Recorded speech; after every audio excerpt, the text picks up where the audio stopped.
اسمعني كويس، لأن ال90 ثانية اللي جاية ممكن تغير حياتك كلها. عمرك حسيت إنك متأخر؟ إن الناس اللي في سنك سبقوك؟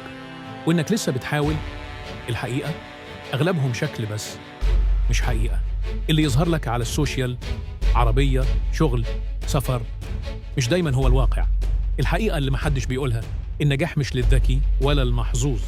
النجاح للي ما يستسلمش، للي بيقوم بعد ما يقع وبيكمل حتى وهو تعبان، وبيشتغل لما الكل نايم. اسأل نفسك دلوقتي، هو أنت فعلا بتدي كل اللي عندك ولا لسه مستني اللحظة المثالية؟ مفيش لحظة مثالية. ابدأ وانت خايف، كمل وانت مش جاهز. هنا بيتخلق النجاح الحقيقي. ركز في دي.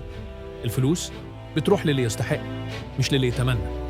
لو ما عملتش خطوة صغيرة حتى، عمرك ما هتوصل. وعشان كده معظم الناس بتفشل، لأنهم بيستسهلوا، بيهربوا من التعب وعايزين النتيجة من غير الطريق. لكن انت إياك تكون واحد منهم. إياك تسيب يوم يعدي من غير ما تطور نفسك، تتعلم حاجة، تجرب جديد، تشتغل على حلمك. اسمع، أول لحظة النجاح بتيجي لما تتعب لدرجة إنك تفكر تسيب كل حاجة وتقوم تشتغل بره. ساعتها بس ربنا بيفتح لك باب عمرك ما كنت تتخيله. اوعى تقارن نفسك بحد، قارن نفسك باللي كنت عليه امبارح. انت مش متأخر، انت لسه في أول الطريق، والطريق ده ليك انت بس. ابدأ دلوقتي مش بكرة.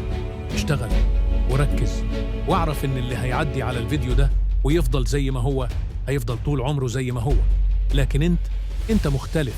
قوم وابدأ، وخلي العالم كله يشوفك قريب.